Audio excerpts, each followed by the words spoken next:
Welcome to another edition of From the Woods Today. I'm Renee Williams, and I'm an information specialist with the Department of Forestry and Natural Resources.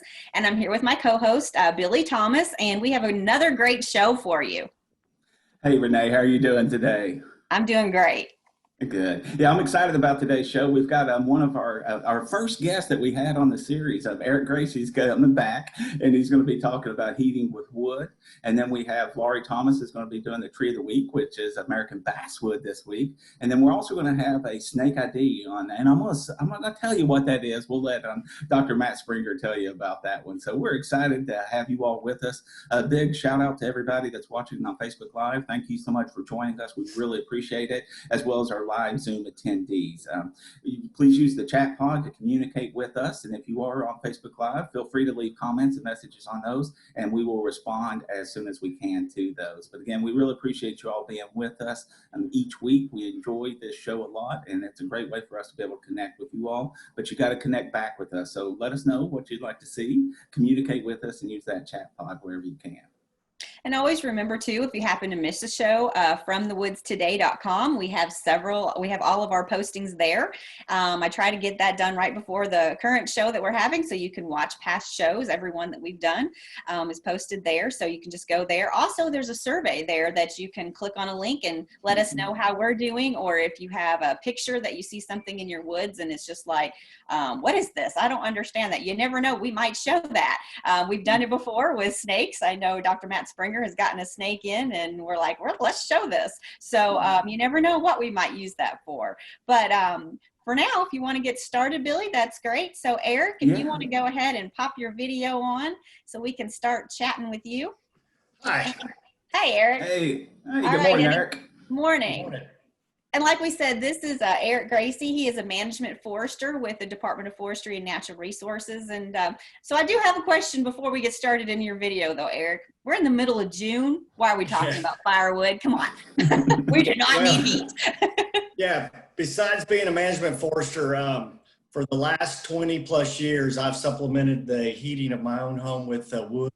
And so hopefully I'll be able to pass on a little bit of things that I've learned over the years of doing that. Why are we talking about firewood in the middle of the summer is because if you're going, a lot of it has to do, you need to be thinking about firewood when you're not really needing firewood, to have ample time for that wood to season and dry out to get a good efficient burn in the wintertime. So the PowerPoint video that I'm going to play for you guys here in just a bit, we're going to discuss seasoning, why it's important, things you can do to shorten that season time. Also, selection of firewood, and then storage of firewood. And then I'll pop back on, and if anybody has any questions, I'll give it my best shot to answer them. So. All right, sounds great. That sounds good. We appreciate it, Eric, so much. Yeah. So, Renee, if okay with you, I'll go ahead and pull up Eric's presentation. Hello, I'm Eric Gracie. I'm a forester with the University of Kentucky Department of Forestry and Natural Resources, and we're going to get in the weeds with wood. So picking up from the conversation that we were having prior to starting this PowerPoint, kind of up against the calendar now to get your firewood processed and put up for it to have time to season prior to you needing it for your burning and keeping your house warm. Typically, it takes about 6 months for wood to season, and that's because the wood has a tremendous amount of water in it when it's freshly cut. Sometimes there'll be more weight in water than wood fibers itself when a tree is freshly cut. If you're buying firewood, things to look for is there should be cracks on the end grain. You can actually purchase a moisture meter relatively cheap, but you're trying to get the moisture content to around 20%. Another way, if you're buying firewood, is to ensure that it's seasoned, is to buy it at the end of the heating season. A lot of times you can get better deals on firewood. So if you start looking in February and March, you may get better deals, and that way you will know that your wood has had time to season prior to you burning it the following fall. There's some other things you can do to shorten that seasoning time. Get your firewood processed, cut to length. and split to the size that you want it as soon as possible. And if you're felling green trees, leave those trees laying on the ground till the leaves dry up. The leaves will help pull water out of the trunk and limbs that you're going to be processing for firewood. You really do not want to be burning unseasoned wood. What it ends up doing is most of your fire energy is spent boiling the water out of that wood, and that leads to much lower fire temperatures, and that leads to creosote buildup in your chimney and the risk of a chimney fire. So if you really start getting into heating with wood, it's good to have a basic knowledge of this BTU and splitting chart in your mind. So when you're making decisions on getting wood, particularly if you're buying firewood, you want to weight your or be looking for species in this upper chart, and that's because wood is sold by volume and not weight. So you're getting more if you're buying a 4x8 or a pickup load truck of wood, you're going to get more BTUs in that pickup load truck of wood if you're buying heavier, denser wood. If you're cutting your own firewood and yourself, then I don't get too bogged down in these BTU charts. I have plenty of room to store wood. I look at how easy it's going to split, because I split almost everything by hand, and how easy it is to get. So I would much rather be cutting hackberry that's right next to a road or that I can drive right to, versus cutting a beech tree that is 200 yards off the road, and I'm cutting it and I'm having to wheelbarrow it back to the truck. So those are the kind of the things that I think about. The thing that's the kicker here is you'll hear people talk about wood burning hotter. That's actually kind of a misstatement. Pound for pound, all wood generates about the same amount of heat. It just may take more hackberry to generate the same amount of heat as a black locust log. So if you don't mind going to your stove a few more times and throwing an additional piece in, you can effectively and efficiently heat your home with any of the species. You just may have to add more wood or have more wood on hand to make that happen. Firewood, like I said, firewood is sold by volume, and there's one standard measurement that's consistent throughout the state and the country, and that's a cord. A cord of firewood is a 4x8 by 4 stack of wood. It measures 128 cubic feet. So going back to that BTU chart, so if you've got black locust, in that cord of wood is going to be heavier and denser and have more BTUs than, say, silver maple. The terms that are often, firewood is often sold here in Kentucky by a pickup load. A stacked pickup load will have about 60 cubic feet of wood, or almost a half a cord. The thing to think about here is that a cord of firewood can weigh between 4,000 and 5,000 pounds. So if somebody's telling you that they're bringing you a cord of wood in their pickup, and they show up in a half-ton pickup truck, then that's just not going to happen. A half-ton pickup truck could not handle that weight. The other thing is, most of the time pickup loads are not stacked; they're hand tossed, and you just get a lot of with them not being stacked neatly in the bed of the truck. You lose a lot of volume by them doing that, and you oftentimes get the amount of wood that resembles more of a 4x8 stack, which is another measurement that's often used for selling firewood, and this will be referred to as a rick or a face cord. The thing to watch here is the length of the logs. So a lot of times they'll be advertised as a 4x8, but they don't really specify how long the logs are. Depending on fireplace size, you want to pay attention to this, because you don't want to buy a piece of wood that's going to be too long for your fire. But what you want to be doing is buying pieces of wood that are maximizing the length that you can get in your fireplace, because you don't want you know, a 16-inch logs when you could be buying 20 for the same price of a 4x8. So that can vary a little bit. I've seen these ricks go from 16 to 20 inches. So storing firewood, the key to storing firewood is kind of think of when you want it away from your house so you're not getting insects and you know, promoting insects into your house. The other I always tell people is to think about stacking their wood where they would plant a garden. You get as much sun on it as you can, get it off the ground. I use pallets and store all my firewood on pallets, and then I use T-post on the ends as the standards. You can do the cross stacks that you often see, and they're very neat, but I normally do not split my wood that uniform for that to work, and it's just easier for me to have a couple of T-posts on each end to hold my wood in place. Also, consider building a woodshed. I did last year, and part of the reason is that we've just been getting so much rain lately that I was just having a hard time getting my wood seasoned and keeping it dry. I used pallets and scrap 2x4 that I had around the house. I did have to purchase a little bit of metal roofing, but for less than $100, I have a woodshed that will hold almost 2 cords of firewood, which is about what I burn every year. The other thing is you don't want to move firewood,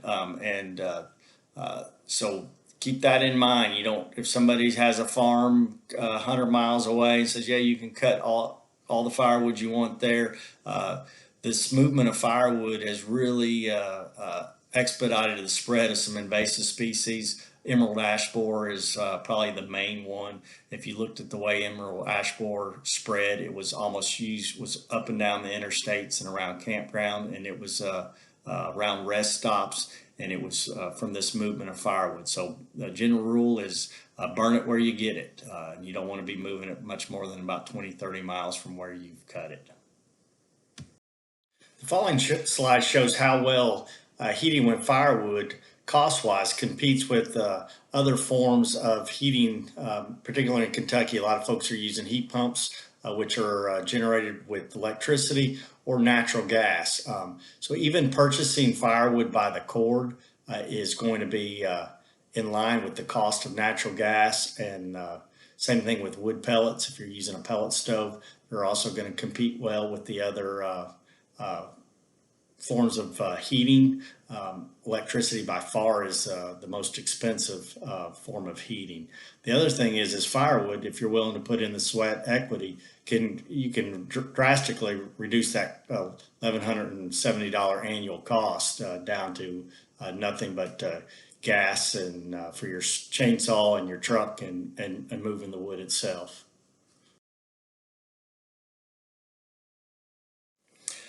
So a couple things that will really help if you're getting into cutting firewood yourself, that will make your life easier, is tools such as a pickaroon or a hookaroon. So it's basically an axe, but instead of having a cutting head on it, it has a sharp point, and you can use that to move your wood on the ground, so you're not always bending over. You can hit that in the side of the log, pick it up, put it in your truck or in the trailer. If you're using a log splitter, you can put it on your log splitter. So you can unload your truck with that without actually not having to get in the bed. You can stand on the end of the truck, reach in there with that, and slide everything out. The other is a log ox, and it's similar to a peavey, which maybe folks are more interested in, but it's a three-way tool that works as a peavey. You can use it as a log jack, so when you're processing wood, you got your wood up off the ground and you're not having to worry about digging your chain into the ground when you're cutting wood. And you can also use it to carry pieces of logs. So, and then let's close.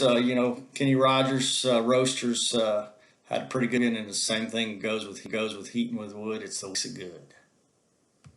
Well, thank you so much, Eric, for that presentation. And I love the way you ended it. That was great.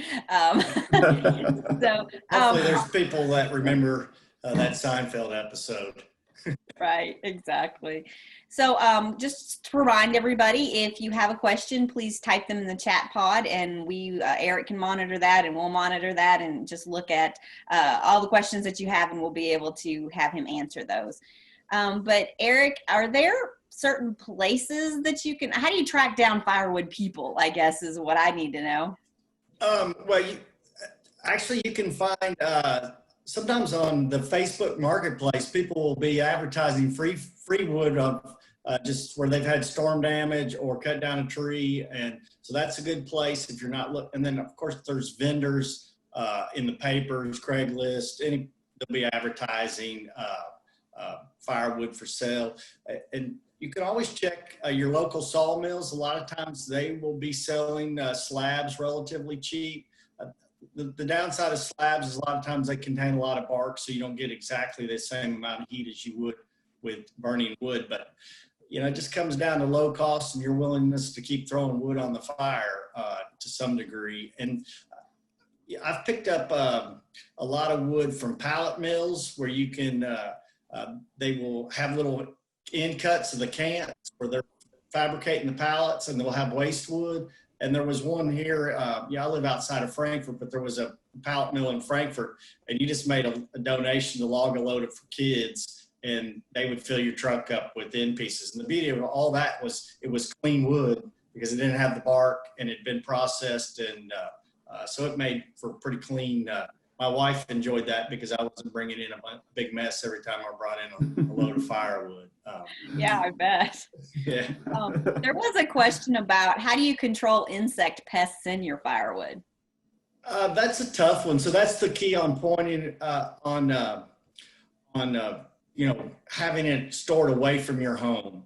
And so that's the other thing is it's almost impossible because there's going to be hollow spots in wood and there's going to be insects in your firewood. So I only bring in a minimal amount of wood. So because they're going to be cold in the wintertime, so the insects are going to be somewhat docile and not actively moving around. So unfortunately they get thrown into the fireplace to their death. But that's so I wouldn't bring in several days of firewood and store it inside the house. I would have what you're going to burn that day inside the house just to kind of help control some of that insect issue.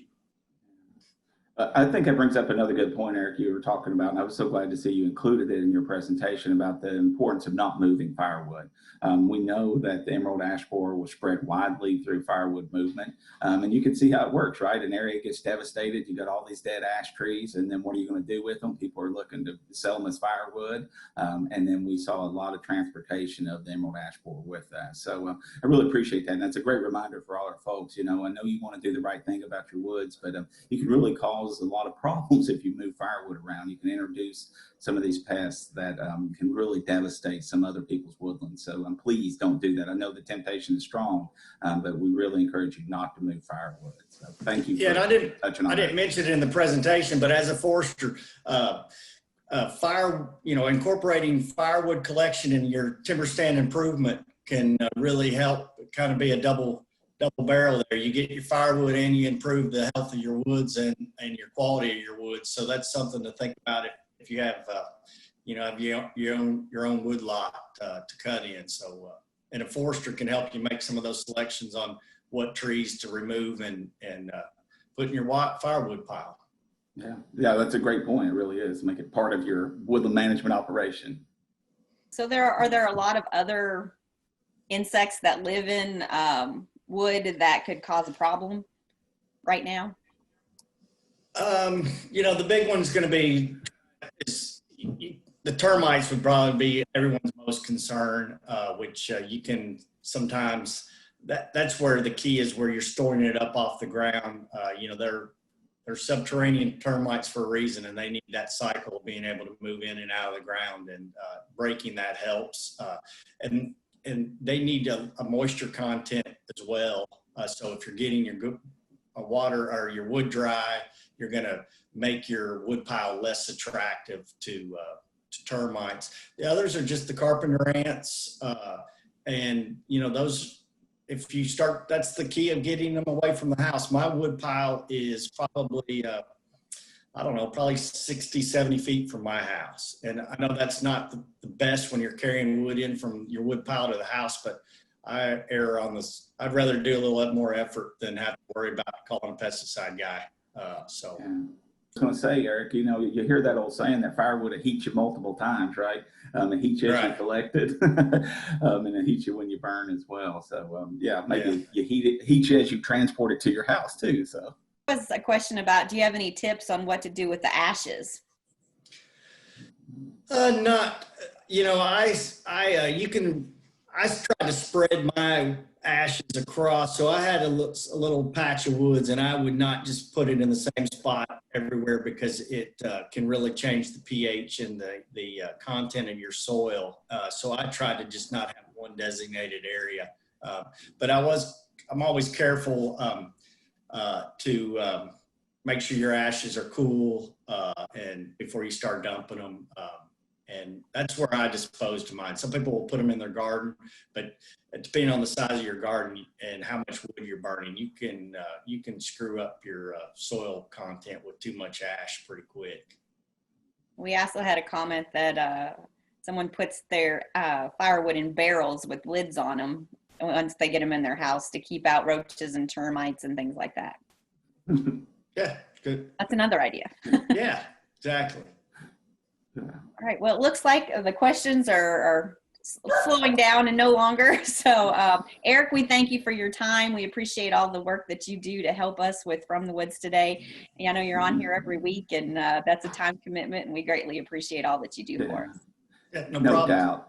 Hey, Eric, there is one that just popped up. Somebody was asking about for smoking, like if you're barbecuing and other kind of cooking with wood. So that's awesome, because I'm a pseudo smoking hobbyist, whatever you want to call it.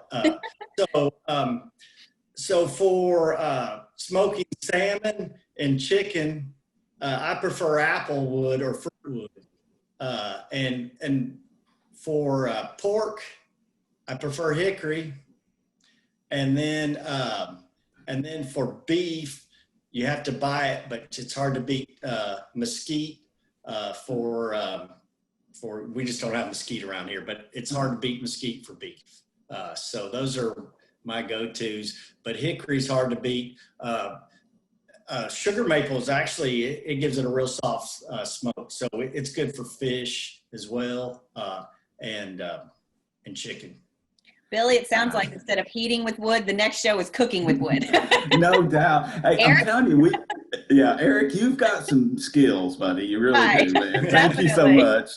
We appreciate you being part of the team and sharing some of your expertise and knowledge with all of our viewers out there. So, thanks again, Eric. Really appreciate it. No problem. All right. So, Renee, you want to switch gears a little bit? Definitely. Move on to Tree of the Week. All right, so this tree is the American basswood, and Laurie Thomas is going to be talking about it. And you might be surprised where the national champion American basswood is. So I'm going to go ahead and pull up Laurie's presentation. Hi, I'm Laurie Thomas with UK Forestry and Natural Resources, and I'm here with the Tree of the Week, the American basswood. Tilia americana, also known as American linden, is an important tree for wood and for wildlife. It is a medium to large tree, typically growing up to 80 feet tall and 2 to 3 feet in diameter. The tree can be found growing on a variety of soils and moisture regimes, but most often found on moist sites. It is a commonly planted shade tree in our landscapes. It grows in the northern portions of the eastern and central United States.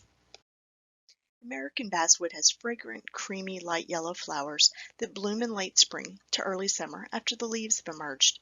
The flowers hang in a cluster with 5 to 20 flowers per cluster, and each cluster is accompanied by a long, strap-shaped leafy bract. This bract may work like a flag to attract nighttime pollinators. The flowers are pollinated by many different insects. One study reported more than 66 different insects visited the flowers. The most common daytime pollinators are bees and flies, and the most common nighttime pollinator were moths. The leaves of the American basswood are deciduous, alternately arranged on the stem, and simple, as you can see in the photo below. They are heart-shaped with an unequal base. They have serrated margins, and they are pinnately veined, meaning that they have a dominant center vein or midrib with other veins branching off from the middle towards the edge of the leaf. The fall color is yellow and not particularly showy. The fruit is a small round nutlet that has a covering of grayish-brown woolly hairs. This is called tomentosa. The nutlets are in cluster, with each cluster accompanied by the strap-shaped leafy bract, the same that was with the flowers. The nutlets ripen in the fall from September to October, and the seeds are dispersed by wind, gravity, and wildlife. Trees typically produce seed from about age 15 to 100 years. American basswood and wildlife. The flowers provide nectar for many insects, especially bees. Choice honey is made from this nectar, and in fact in some parts of its range it's known as the bee tree. The seeds provide food for mice, voles, chipmunks, and squirrels, and the buds and twigs are browsed by deer. The wood is soft and branches are easily broken off, and the wood decays easily, so it provides good cavities for nesting birds like pileated woodpeckers and wood duck. The bark is smooth and grayish-green on young trees, and as the tree ages, the bark turns a grayish-brown with long, shallow furrows. The wood is pale white to light brown in color, and sapwood and heartwood sections are not clearly defined. The grain is straight with a fine, even texture and even a moderate luster. It's soft and light and easy to work. It's considered one of the best woods for hand carving. In the northern part of its range, basswood is an important timber tree, used for veneer, pulpwood, and boxes. Because the wood is soft and light, it's valued for hand carvings like this box. The inner bark, or the bast, can be used as a source of fiber for making rope or for weaving items such as baskets and mats. The national champion, as well as the Kentucky champion American basswood, is in Lexington, Kentucky at the Lexington Cemetery. It is 276 inches in circumference, 102 feet tall, with an 85-foot crown spread. If you'd like to know more about champion trees, go to the American Forest Champion Tree National Register or check out the Kentucky Division of Forestry Champion Trees. Now for a few fun facts about American basswood. The common name basswood was derived from the word bast, which is the fibrous inner bark of this tree that was used for ropes, baskets, and mats, like we just saw. The Iroquois carved ceremonial masks on living trees, then cut them off and hollowed out the backs. Hollow basswood trees found in the woods are often filled with honey or beehives. The fragrant flowers are also distilled for use in perfumes and soaps. I hope you've enjoyed learning about the American basswood and get the opportunity to get out in your woodland, local park, or cemetery, or your neighborhood and enjoy the beauty of the American basswood. That was really interesting. I love the idea that it's actually in Lexington. That's great. We could go see it, especially on property where you can actually go and visit if you'd like. And also, I was noticing on that map that south, we're pretty much the border for that, looks like. I mean, there might be a little bit on that one side, but Kentucky is pretty much it, right? Yeah, we're kind of on the Going southern north. end of its range. Yeah, and I would say if you were interested in seeing that actual tree itself, it is by the Henry Clay Monument and Lexington Cemetery. So if you're familiar at all, it's the largest kind of monument in the cemetery itself. So it's easy to kind of find that if you want to check it out. It is a really beautiful tree. And there's a question, is this a good tree for home landscapes? It certainly can be a good tree for home landscapes, but you got to recognize it gets really large. So you would want to make sure that you had a space for it. It can also be a little bit trashy as far as its little leaf bracts on the ground. So, you know, if it's out in an area to where it's not going to be all over your house and stuff like that, then that may be a good candidate for you. But it is certainly a beautiful beautiful tree.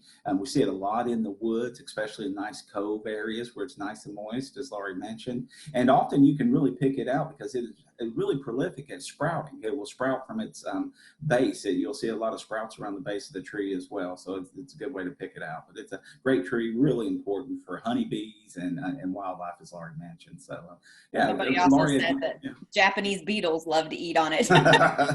Is there anything they do not like? I'm I not don't sure. think so. Yeah. It seems like they are on eating everything. But Bush yeah, honeysuckle, maybe. yeah, we can only hope, right? Right. So, no, big thanks to Laurie for that great video. Really enjoyed these Tree of the Week series. You know, one of the great things about Kentucky, and we've talked about it before, Renee, is we have so much tree diversity. You know, well over 100 different native tree species here in the state of Kentucky. We are just so fortunate and blessed to be able to get out and see them, enjoy them. And if you're a woodland owner or a homeowner, please try to take care of your trees because they provide so much, not only to you, but to all of society. So, yeah, celebrate Kentucky's trees for sure. Looks like we did have another question too. Okay. Are basswood and lindens the same? They're similar. They're very similar. There is a European linden tree that is quite similar. So lindens will typically have a smaller leaf, but in a lot of ways they have very similar characteristics. But typically the smaller leaf is a good indication that it's a linden compared to basswood, because American basswood will have a much larger leaf than the linden tree will. But the shapes are comparable and all that, and the wood looks comparable, but the shape or the size of the leaf is a big telltale on that. Okay. Well, looks like we're moving on. Oh, no. Yes, this is something that I think a lot of people will be interested in because I think it's always a question that Dr. Matt Springer is getting. So we're moving on to our snake ID. Yeah, and I don't want to give away what this I don't is either. yet. We will let that happen organically, Matt. So I'm glad to have you on. It may elicit some strong responses from people, but I know it's one that I hear a lot about as well. So anything to say before we share the clip on it, Matt? I thought this was an awesome picture we got about 2 weeks ago, and it really is a great scenario of how we potentially come across this species as the person who submitted it was walking in the gorge. So here you go. This is something that, everyone's getting antsy to get out and go hiking. So here's one to take a look at. All right.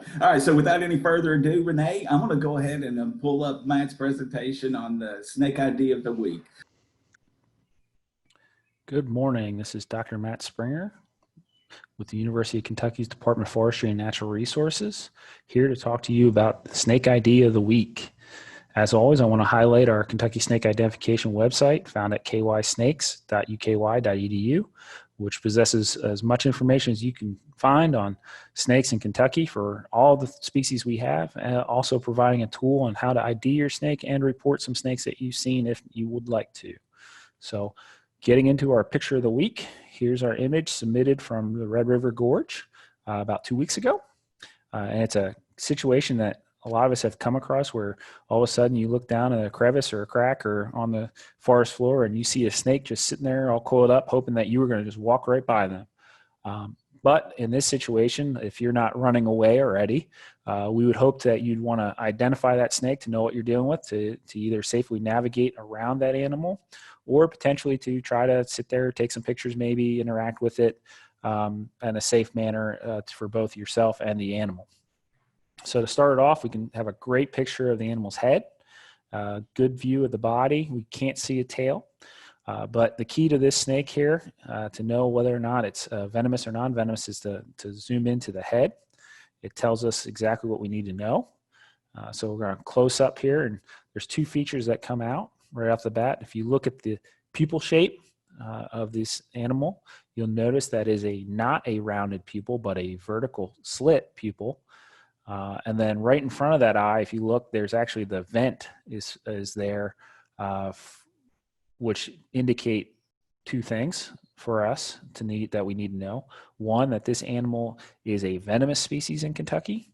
All of our venomous species have that vertical pupil and have that pit because they're all pit vipers. Now, if we want to go a step further and know what species we're dealing with, we can look at the overall pattern of the animal and body shape to get a step further.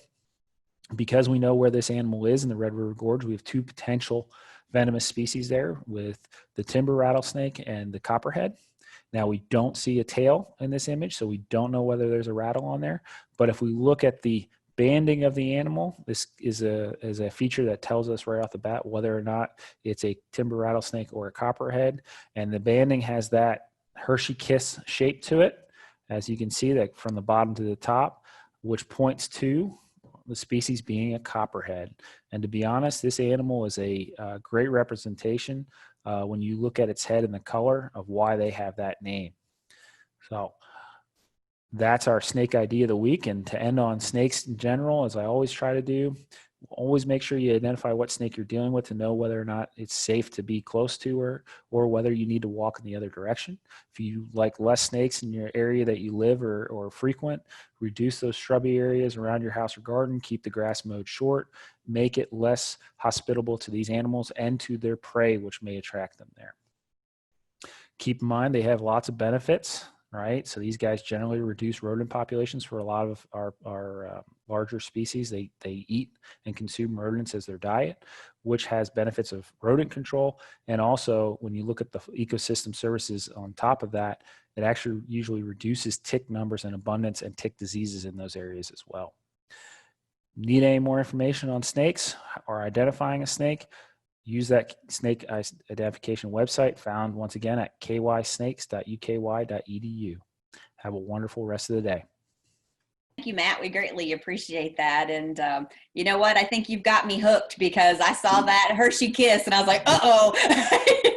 So that was a good indication of what that snake was. That feature is a wonderful thing to use, especially when you have so many different snakes that have banded patterns. Especially things like our water snakes. That Hershey shape is just a giveaway, and that's what a lot of folks need to focus on whenever they see a banded snake, is look for that kiss.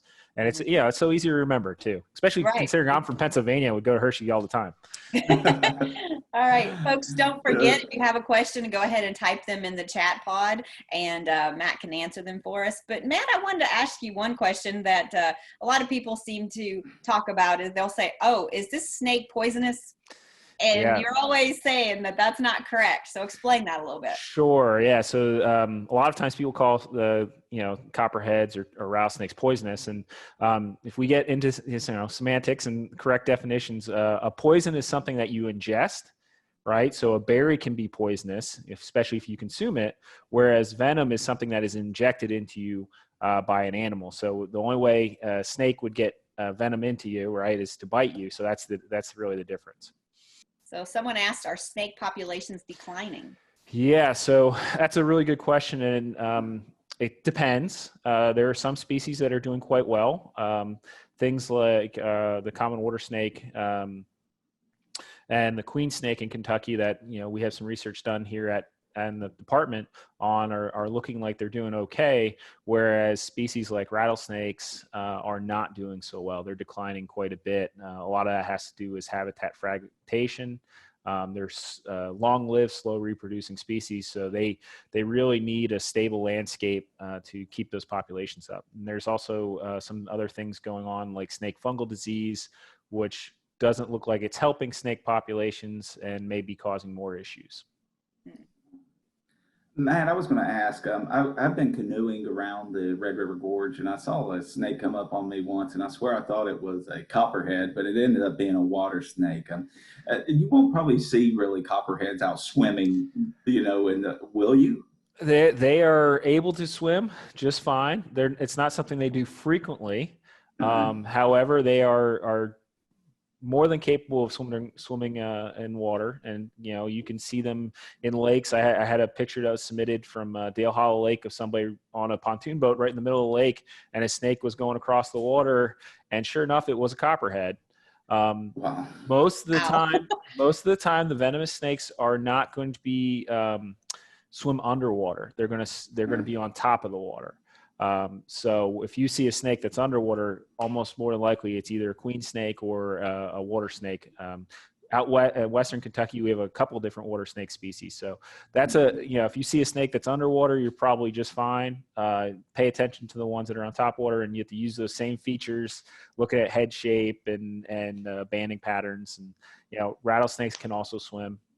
So, you know, and if you're in Western Kentucky, cottonmouths love water. So you are more than likely to come across them when you're near water, especially in a boat, you know, in swamps and things like that. No, So can that's all a good snakes tip. swim? Generally, all snakes can swim. Yeah. Okay. All right. We also had a question of, could you please give an idea about how frequently they feed? Likely to eat one bowl a day if they had the opportunity, or what exactly? Sure. So it depends. As with everything in wildlife, it kind of depends on the situation. So a good estimate is usually they have one meal in the summer about once a week. If it's a big meal, if it's a really big meal, think like a black rat snake, an adult black rat snake, probably eat a mouse or two a week, be able to digest that. If they eat a rabbit, they're probably going to be happy and full for a week or two and not have to do anything. But they can do things like consume a bunch of bird eggs at once. So it all kind of depends on the time of year, how warm it is, how fast they can process their meal, if they're able to, get out and sun themselves to warm up so they can process things quicker. So it depends, but generally a good rule of thumb is about one rodent a week, maybe more in the summer. If it's a big rodent, maybe a little less. Smaller rodents, if they find a nest of mice, they're probably going to eat the entire nest. So. Okay. We also had a question of how many serious bites are poisonous snakes in Kentucky each year. Somebody wasn't listening to my venomous route. We don't actually have, it's a handful. It depends on year, but it's really not as many as people think. And there's a couple things that go into that. More than 50% of the time when a venomous snake actually bites you, it's a dry bite. So they're not even injecting anything at all. And has a lot to do with the fact that venom is metabolically demanding to make, and it's a limited resource. So they're only going to use it when they absolutely need to use it. Obviously, they use it when they hunt. But if they're feeling danger, they may try to bite and scare you off rather than bite and actually inject the venom into you. So it depends. Generally, younger snakes feel more threatened more often, and therefore you get into issues with that. So it's not actually as numerous as people think, which is quite amazing when you think about how often people are out in the woods and probably they're encountering these animals. I would assume no matter what kind of bite, though, you should seek treatment. You shouldn't say, well, that may not have any venom in me. That was a dry bite. Yeah, that's a dry bite. You want to stay calm and seek out medical assistance as soon as possible. The last thing you want to do is, panic and get that heart rate up. But with the species that we have, your chance of survival is through the roof.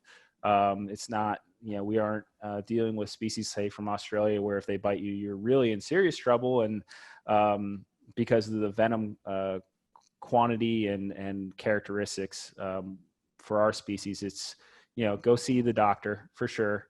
But you don't need to be like rolling yourself down the hill and screaming and running to get there to make sure you're fine. Matt, I've heard a lot. People will try to suck the venom out. Any comments on that? Will it do any good? It's there's people that say that it will help. The better thing to do is keep your heart rate steady. Try to get out of the woods as quick as possible. Go see medical help. More than likely, your body's already moving the venom around. So sucking it out is not going to be do you a whole lot of good. Also, remember that the venom then will go into your mouth. So it's not necessarily like it's the best solution either. Right. All right, that's good. Yep. Someone else wanted to know if copperheads were found in Fayette County. So Raven Run has had copperheads in it for sure. There was a report last year of a woman in Lexington that got bit by a copperhead. I never found out if that was verified. It is possible we're within the range, but unlikely due to the habitat fragmentation we have with urbanization, and also the horse farms are not the best habitat to keep them alive. They do get consumed by hawks and other snakes. King snakes will consume them. So they need cover just like many other animals to survive. So, but areas like along the river on the southern edge of the county are definitely areas you could run into them. Okay. And we had another comment about the cucumber scent. Yes. What's that about? I have not been able to figure that one out. That's something I never heard until I came to Kentucky. They do have, so snakes will emit a musk, especially garter snakes. If you've ever picked one up in your yard, they're ones that a lot of people come across. And their defense is not really necessarily to bite you, but to poop on you. And that poop has a very strong musk to it. So I'm kind of curious if that's where that comes from. That might be the scent people are thinking about. But I have never, in times I've encountered a copperhead, ever smelled anything that smelled like cucumbers. Nor would I would say that's a giveaway that there's one around. Well, it looks like that's the questions that we have for you, Matt. So we appreciate you being on again and looking forward to a new snake ID in the upcoming weeks. So thank you for doing this a lot of the time. We appreciate it. No problem. Yeah. Don't let the snakes out there deter you from getting out in your woods. Just be smart about it and don't interact with them. So Matt, thanks as always, bud. Yeah. So it looks like we've done it again, Billy. We've had another show. Now, we did miss one question, and I don't know if something that you could answer. It was, what's a good tree for home landscapes? Oh, answer is, it depends, right? Unfortunately, there's just so many to choose from. What I would suggest you think about is what you want that tree to do. And I'm not talking about, it's not going to wash your car or anything, but do you want it for shade? Do you want it for shade? Do you want fruit, right? Do you want it fast growing? Are you accepting of having some, debris from the tree, whether it be leaves or fruit or something like that? Certainly you want to match their tree to the right space. You want to make sure that you're putting trees that will not outgrow their space in there, because it's just going to cause you problems later. So I would encourage the question, whoever asked the question, to think about really what you want out of that tree. And then once you know that, then we can look at your soils and other things, because we also want to match the tree to the site as well, with the soils that are there as well. So you can get a soil test from your county extension agents out there, and they can tell you a little bit about the soil profile, and that can help in determining which trees might be successful there. But again, think about what you want that tree to do, and think about the space that you have for it, and that should help narrow down your selection. But generally, I always recommend native species, but I do know that there are some wonderful cultivars that are out there, and some that are really gorgeous that are not really kind of native that you would find in the woods, but they're kind of quite similar. So we'd be happy to talk further about that with somebody that had more in-depth questions. Right. And I just wanted to remind everybody that if you do have a topic for a possible show, you can email us. There's a survey link at fromthewoodstoday.com, and you can even email us a picture if you need to, and have a question of something in your woods and just like, what is this? We'll try to get it ID'd for you or what have you. We have several people on our team that can help you with that. And so looks like we've done it again, Billy. We're totally done with this show. I want to remind agents or any extension personnel, we do have an question and answer series after this. And also, if you want SAF credits, 0.5 credits for watching this, you can stay on as well. So next week, though, is your show. I know. I'm really excited to talk next week. I'm going to be presenting about really how to find a natural resource professional to help you, on your property. So we get questions a lot. Who can help me do this or that? I'm going to try to uncover some of those mysteries next week and really highlight some of the many organizations and agencies that are out there to assist not only homeowners, but woodland owners as well. So we'll be talking about those and how you can access those folks. And you'll find that they're really eager to help you get the most out of your property. So I'm looking forward to talking about that next week as well. Great. All right. Until then, you all, we'll see you next week. Don't forget us Wednesday at 11. Make sure to like us on Facebook. Thanks for joining us, and we'll see you next week. Bye-bye.